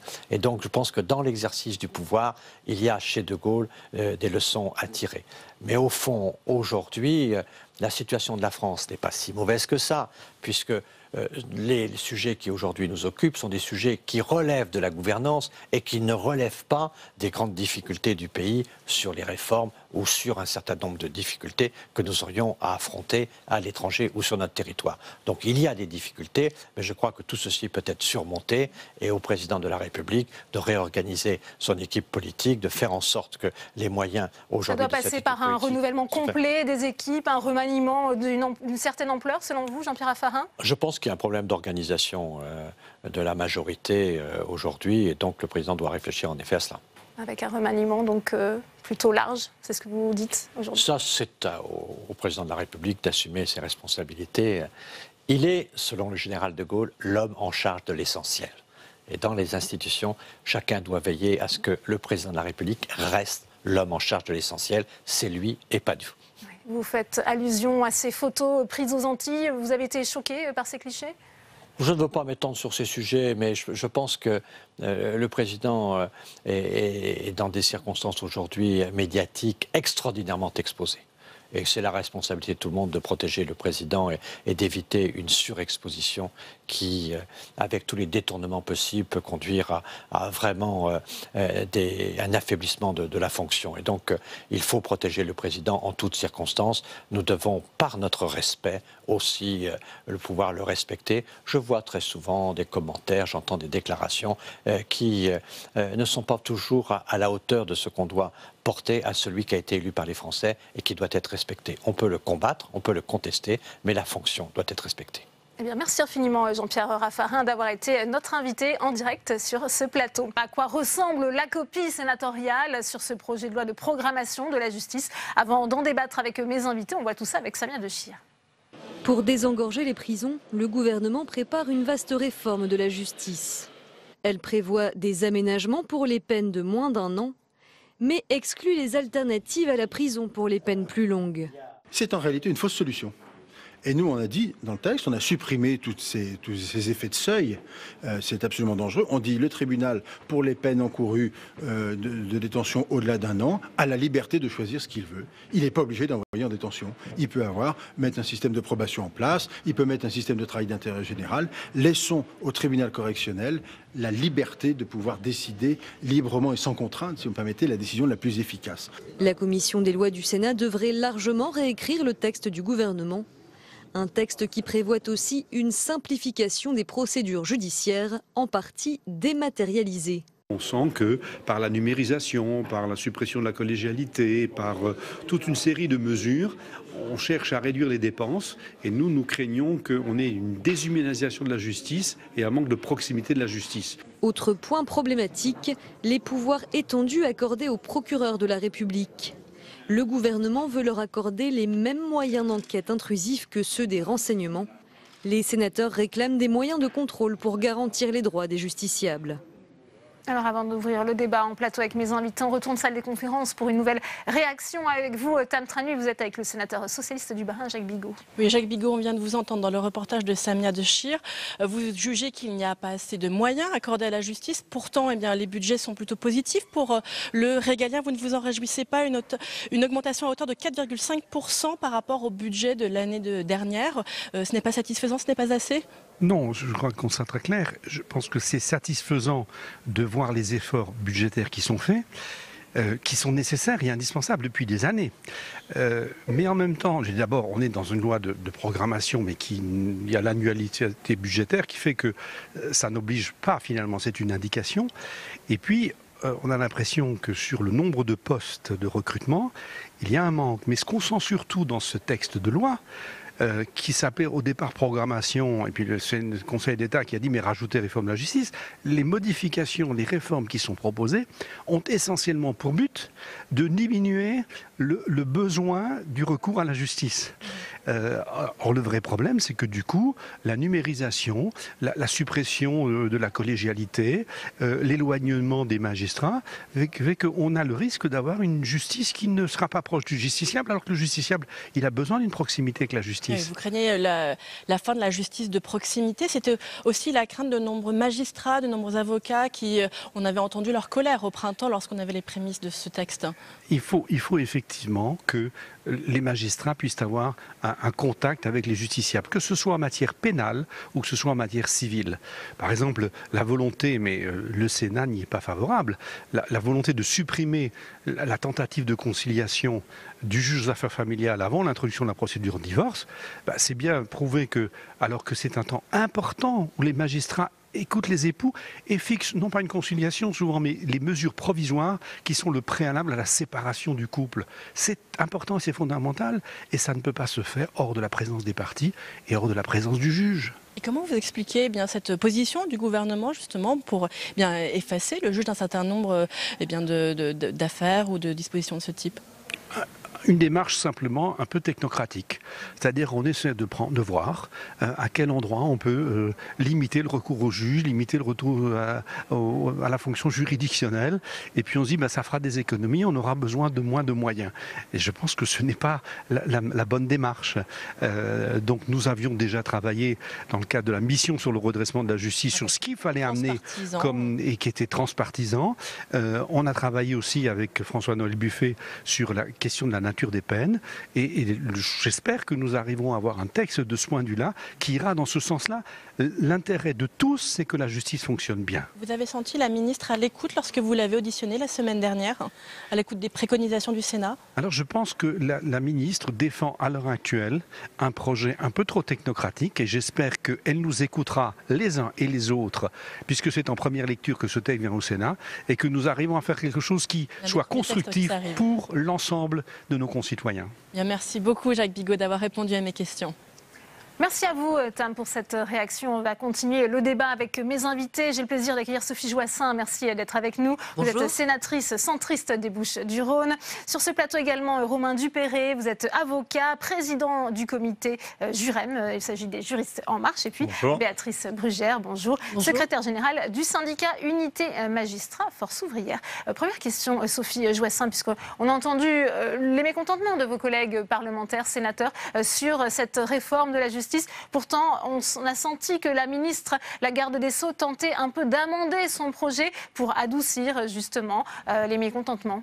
Alors je pense que la ministre de la Justice est de très bonne composition, simplement que chaque ministre a une latitude pour agir et qu'elle a la sienne comme chacun, ce qui signifie qu'elle ne pourra sûrement pas entendre l'ensemble de nos propositions, mais il reste néanmoins vrai que les sénateurs dans leur globalité, alors l'immense majorité en tout cas, pensent totalement ce que pense Jacques Bigot. Voilà, c'est-à-dire qu'on assiste à un projet qui éloigne totalement la justice justiciable, qui est aussi très attentatoire aux libertés individuelles et qui effectivement semble avoir été pris dans une optique purement gestionnaire. Vous êtes d'accord avec cette analyse, Romain Dupéré? Une optique purement gestionnaire? J'ai du mal à partager. J'ai une réjouissance, c'est que ce projet arrive enfin devant une des assemblées, parce que ça fait longtemps qu'on le porte et qu'il y a un vrai souci, une vraie impatience à réformer la justice. Et je pense que c'est quelque chose que nous partageons tous. Au contraire, il y a des efforts qui ont déjà été faits parce qu'ils ne sont pas de nature législative, c'est des efforts budgétaires. Et pour la deuxième année, il y a une augmentation très significative du budget de la justice. Et c'est pas rien. C'est une loi de programmation, notamment. Et la programmation prévoit plus 25% sur le quinquennat, mais il y a déjà eu plus 4% l'année dernière, plus 4,5% cette année. Donc il y a un vrai mouvement dans la durée.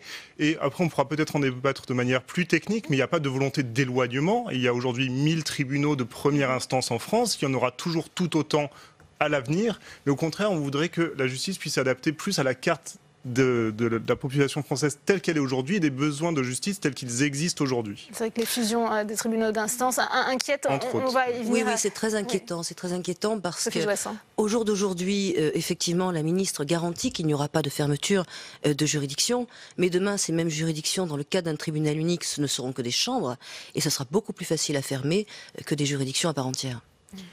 Alors peut-être votre réponse. Oui, si vous voulez. En fait, l'idée, c'est que justement, il y a une certaine rigueur et de structure en ce moment avec ces divisions des tribunaux d'instance et des tribunaux de grande instance. Et parfois, justement, quand vous avez un tribunal d'instance dans une ville, il est limité dans sa compétence. J'habite dans les Yvelines, par exemple, à Mantes-la-Jolie, vous n'avez qu'un tribunal d'instance. Il y a beaucoup de services judiciaires qui ne sont pas présents dans la ville. Et l'idée de cette fusion des TGI et des TI, c'est que sous l'autorité du chef de juridiction localement sur le territoire, il puisse dire écoutez, à Mantes-la-Jolie, on a besoin d'un tribunal correctionnel, donc on va le délocaliser de Versailles où il y a peut-être moins de criminalité à Mantes-la-Jolie. Donc l'idée, c'est pas un phénomène d'éloignement, mais au contraire très concrètement de rapprochement et de meilleure symbiose entre l'attribution des ressources et les besoins des justiciables. Pas du tout de rapprochement, parce que il se trouve que là, avec la spécialisation, on risque d'avoir effectivement une spécialité à un bout du département et pas à l'autre. Et lorsqu'on se trouve sur des départements extrêmement vastes, pas forcément très peuplés, parce que ruraux, ça posera un véritable problème. Alors on va donner sans compter la déjudiciarisation qui, elle, va faire en sorte qu'un notaire ou la CAF puisse remplacer un juge, ce qui n'est pas non plus du tout la même autorité. Enfin, non, je pense qu'il y a de véritables problèmes qui s'annoncent. Sur ce point, on va donner la parole à Béatrice Brugère, qu'on n'a pas encore entendue. Peut-être votre avis général sur cette réforme. On le disait, il y a quand même eu du temps. C'est pour ça qu'elle arrive aussi tard, d'ailleurs, au Sénat, puisque la ministre a souhaité un peu amender son projet. Oui. Je crois qu'aujourd'hui, vu l'état de la justice et des attentes des citoyens qui sont très fortes, et tant mieux, ça nous oblige, tout projet ne pourra mener qu'à la déception d'un camp ou d'un autre. Quand je dis ça, non mais c'est une évidence. C'est-à-dire qu'on part de très très loin, et en plus la justice est un objet complexe. Je crois que j'ai entendu une réforme technocratique, mais moi j'ai pas peur de ce mot parce qu'il y a de la technique aussi dans la justice, et je pense que le pire qui puisse nous arriver, ça serait de simplifier le débat sur pour, contre, méchant, pas bien, mal, pas bien. Non, sur des mesures. Non, mais j'ai pas dit que c'était ce que vous faites. Je dis que ce serait le pire qui puisse nous arriver. Le problème, c'est la méthode, c'est-à-dire que, et vous avez totalement raison, la latitude est relativement faible pour un ministre aujourd'hui. Il y a un programme présidentiel qui a été annoncé dans de très grandes lignes, qui d'ailleurs n'est pas tenu en partie, et ça, on peut le regretter, notamment sur le volet pénitentiaire, qui nous semble extrêmement important. Et là-dessus, on est un peu, j'allais dire, déçus, même très déçus. Et il y a une méthode qui a été la suivante, c'est-à-dire, on n'a pas le temps, parce que c'est aussi la philosophie de la réforme aujourd'hui, c'est d'être en marche, c'est d'être en mouvement, sauf que le progrès, c'est pas obligatoirement le mouvement. Le mouvement, c'est un mouvement. Le progrès, c'est autre chose. Et c'est vrai que la méthode qui se voulait à la fois ambitieuse, c'est-à-dire qui embrassait tous les domaines, parce que le problème de ce PLJ, de ce projet de loi, c'est qu'il embrasse très large, très très large, si vous voulez, manquer, et je crois, d'une architecture, ou en tout cas d'une visibilité. Et pourtant, elle a besoin d'une réforme d'ampleur aujourd'hui, la justice en France, Béatrice Brugère. Manquer d'une visibilité. On en fait une tous les 2 ans. Que ce qu'on a entendu, c'est-à-dire, et ce qui reste un petit peu, et tout le monde est un peu sur sa faim, d'une logique budgétaire. Oui, il y a une logique gestionnaire, sauf que le problème principal, et je m'arrête là après et on parlera du détail si vous voulez, le problème principal en France, c'est qu'on n'évalue rien avant de réformer. Et donc, on est parfois sur des dogmes et sur des faux semblants, des présupposés sur la justice, qui fait qu'on n'a pas de précision. Ce travail a été fait par le Sénat, qui propose un véritable plan pour le redressement de la justice. Romain Dupéré. Oui, effectivement, je pense qu'on a à cœur de vrai ensemble. Et effectivement, le Sénat a fait un énorme travail il y a quelques années qui a servi de base, et tout le monde l'a lu. Il y a d'autres ouvrages qui viennent de sortir encore sur la faillite de la justice française.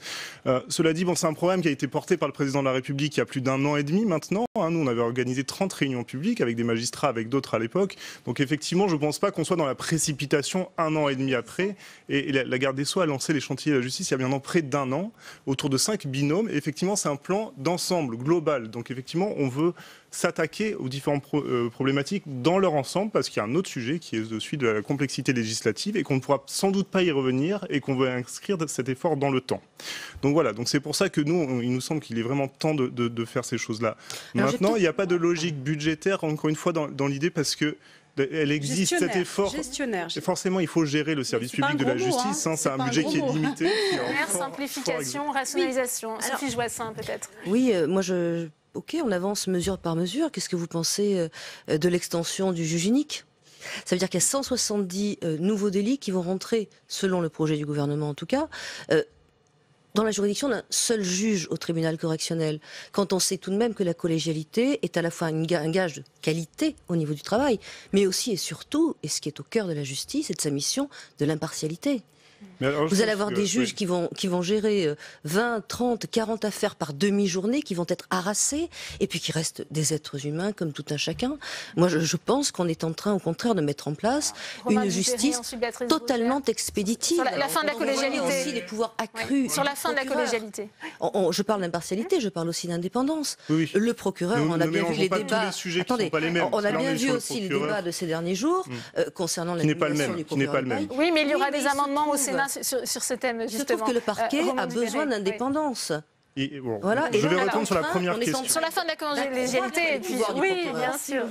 Sur la fin de la collégialité. Donc c'est pas non plus anodin. Allez-y, Romain Dupéret, pour que tout le monde puisse s'exprimer. Madame Joissaint. Au contraire, je pense que ce n'est pas une gestion, il y a une vision. Et nous, on veut plus de juges pour moins d'affaires. Donc il n'y aura pas d'économie sur le budget de la justice, il y aura plus d'argent dévoué au service public de la justice, il y aura plus de juges. Il y en a déjà plus cette année qu'il y en avait l'année dernière, il y en aura plus l'année prochaine qu'il y en a cette année. Donc il y aura plus de juges. Mais en même temps, vous savez que ça nous tient à cœur, on veut qu'ils traitent moins d'affaires pour qu'ils les traitent mieux. C'est pas en étant seuls qui vont mieux les traiter. Alors, il y a plusieurs choses. C'est qu'effectivement, on a aussi cette idée, cette conviction même, qu'il y a certaines affaires qui sont simples et d'autres qui le sont moins. Vous êtes à la 40e dans une demi-journée, excusez-moi. Et donc, que vous soyez 1 ou 3, vous aurez toujours 40 affaires, mais il y en a qui sont plus compliquées, d'autres qui le sont moins. Complémentarité, et en tant que praticien au quotidien, en tant qu'avocat, c'est vrai qu'une audience collégiale, moi, je préfère ça, mais ça monopolise du temps et de l'argent. Ça monopolise 3 juges, un greffier, des avocats. C'est extrêmement lourd. Donc, il a semblé, effectivement, dans le cadre de notre programme, que pour certains délits, il était mieux de les confier à un juge unique, ce qui était déjà le cas. C'est-à-dire une création législative. 72, ça va progressivement dans certains sens. Mais là, il y en a 170 de plus. Alors, moi, oui, je voudrais juste énorme, c'est colossal. C'est pas n'importe quel service public, la justice. C'est le pilier démocratique. Bon, c'est vrai qu'on mélange pas mal de choses. Il y a plus de juges, moins d'affaires. Non, la réalité, c'est pas ça. C'est qu'on recrute plus de juges, mais on a un départ à la retraite qui est ce qu'il est, et c'est un héritage. Et c'est pas vrai. Aujourd'hui, on recrute davantage qu'avant. Ça, c'est tout à fait vrai. Mais on a encore un vrai déficit. Ça, c'est une réalité. Le solde est positif. Non, pas du tout. On manque de 150. J'étais encore avec le directeur service judiciaire. L'année dernière, c'est plus 150. Non, mais c'est pas comme ça qu'il faut calculer. C'est-à-dire qu'il faut calculer par rapport au départ à la retraite. Non, mais plus 150 de solde positif. Mais bon, il n'y a pas de vérifiera chacun de notre côté. Il n'y a pas de solde positif avant 2020. C'est pas vrai. Enfin, alors là, en tout cas, en tout cas, la réalité, c'est que on est en train de prendre ce qu'on appelle des magistrats à titre temporaire pour faire de la collégialité dans tous les tribunaux. La réalité, elle est là, c'est qu'on va chercher des magistrats honoraires et voir des avocats d'ailleurs pour faire de la collégialité. Mais quand vous dites qu'il y a des affaires simples, mais une affaire simple, c'est parfois l'affaire d'une vie, en fait. C'est simple pour nous. Elle n'est pas simple. Non, on ne peut pas rationaliser la justice. La simplicité, c'est pas la technicité. Moi, je ne fais pas du tout la différence. Vous tuez quelqu'un, ça peut être très simple. Et puis vous avez des contentieux hyper techniques. Donc c'est pas. Je pense que c'est pas comme ça qu'il faut, en tout cas, aborder les sujets. Et c'est pas en disant on met plus de magistrats c'est la réalité. Aujourd'hui, la justice a la tête sous l'eau. Et c'est un vrai enjeu, c'est un vrai enjeu. Mais ça, j'ai pas dit le contraire. C'est un vrai enjeu et ce projet-là ne le cache pas, que ça soit au civil et que ça soit dans d'autres matières, cherche à évacuer du contentieux de masse. Oui, et c'est assumé. La question, elle se pose autrement, c'est que aujourd'hui, est-ce que le citoyen va s'y retrouver avec une confiance, et ça c'est la problématique du statut du parquet, une justice éloignée, exactement. Et quant à l'éloignement géographique, c'est aussi une vision un petit peu à l'ancienne. Il y a d'autres manières d'être proche, c'est-à-dire qu'on peut être très proche de son justiciable et très lointain dans la réalité. C'est tout l'enjeu de cette réforme, cette perte de proximité de la justice. En tout cas, c'est un des enjeux principaux, oui, parce que si la justice est éloignée, elle perd en efficacité, comme le disait Madame à l'instant. Et il se trouve que là, oui, on a un sentiment avec la déjudiciarisation, avec le tribunal unique, avec cette spécialisation et la numérisation. Aujourd'hui, on a voté un amendement, et tous ensemble, pour qu'effectivement, on ne puisse pas déposer de plainte en ligne concernant les atteintes aux personnes. Mais autrement, si on suivait le projet du gouvernement, on pouvait déposer des plaintes en ligne de ce type. On a voté pour un amendement de façon à ce que le procureur de la République ne puisse pas retarder, je dirais, le coup d'envoi pour que la partie civile puisse effectivement contacter le juge, parce que sinon, ça pourrait de trop en passer à 6 mois. Ça veut dire qu'en fait, on alourdit totalement les choses, on les distancie pour pouvoir gagner du temps, sauf que la justice, encore une fois, c'est la protection du faible contre le fort, c'est le pilier de la démocratie. On ne peut pas se permettre de le gérer comme un autre service public. Non. Ce que disent les opposants. Écoutez, nous, le rôle de notre comité, c'est de faire vivre ces questions au sein du mouvement En Marche. Donc effectivement, croyez-moi que si je ne savais pas ce que vous me dites, je ne ferais pas ça. Donc effectivement, nous, on a à cœur que la justice ne s'éloigne pas, mais on a à cœur qu'elle se modifie de manière effective. Donc c'est pour ça que justement la numérisation, c'est pas une panacée. En revanche, permettre le dépôt de plainte en ligne, si le dépôt de plainte au commissariat reste possible, ça nous semble une avancée. Effectivement, alors, je vais juste vous interrompre là-dessus. Il faut le travailler. J'ai été adjointe à la politique de la ville pendant des années sur la ville d'Aix-en-Provence. Il se trouve que nous avons une maison de la justice et du droit et qu'aujourd'hui, les gens ne savent pas forcément se servir bien d'un ordinateur et viennent à la maison de la justice et du droit pour effectivement prendre des renseignements et demain pour effectivement déposer plainte. Mais ils ne savent pas comment faire sur un clic. On leur dit qu'ils ne peuvent pas revenir en arrière. C'est un excellent exemple, si vous me permettez, parce que justement, à l'heure actuelle, s'ils vont à la... Et est-ce que la justice aura suffisamment, je dirais, d'agents à mettre à disposition pour aider ces personnes au niveau d'un guichet unique? À l'heure actuelle, si vous allez à la maison de la justice et du droit, leur seul conseil que vous pouvez leur donner, c'est va au commissariat déposer ta plainte, je ne peux pas le faire avec toi ici. Alors, à l'avenir, on pourra leur dire, écoute, asseyez-vous, on va le faire ensemble de manière numérique, ensemble. Ça, c'est un vrai progrès. Condition qu'on ait les effectifs. Et effectivement, il y a quand même une création de 6500 postes. Non, mais le Sénat avait voté 1 milliard de plus en octobre 2017. Sur la numérisation, moi je crois qu'il faut quand même être assez clair sur ce sujet. On ne peut pas aujourd'hui refuser la technologie et la justice. La justice doit rentrer de plein pied dans la modernité. Le problème, c'est qu'elle y rentre toujours sur un pied et qu'en général, elle tombe parce que les choses sont mal faites. Donc soit on a une vraie logique et j'espère que ça sera ce qui se fera. J'espère. J'en suis pas sûre, j'espère. Voilà, oui, mais ce qui est écrit n'est pas obligatoirement ce qui se réalise. Qu'on aura derrière une vraie pensée stratégique de remise à niveau, mais il ne faut pas, j'allais dire, ponctionner comme ça un peu de modernité sur un système qui déjà ne fonctionne pas. C'est-à-dire qu'aujourd'hui, je ne vais pas faire un état des lieux, mais il est quand même assez modeste, notre fonctionnement sur le plan numérique. Et si on se prive du papier ou on se prive de l'humain et que ça ne fonctionne pas, ça s'appelle un énorme bug informatique. Pour être clair, il n'a jamais été question de se priver du papier.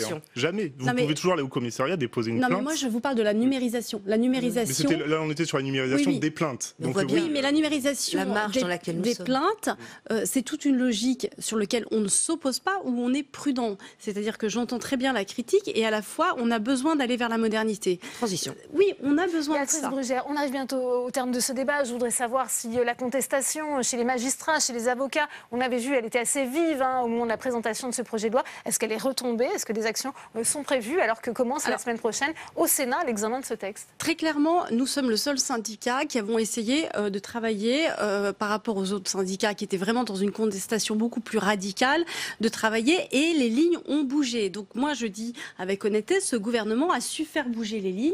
J'attends beaucoup en matière de justice. Non, mais si, j'attends beaucoup de ce débat et je pense qu'il y a encore des choses qui doivent bouger. Il y a encore des choses qui me semblent absolument pas abouties.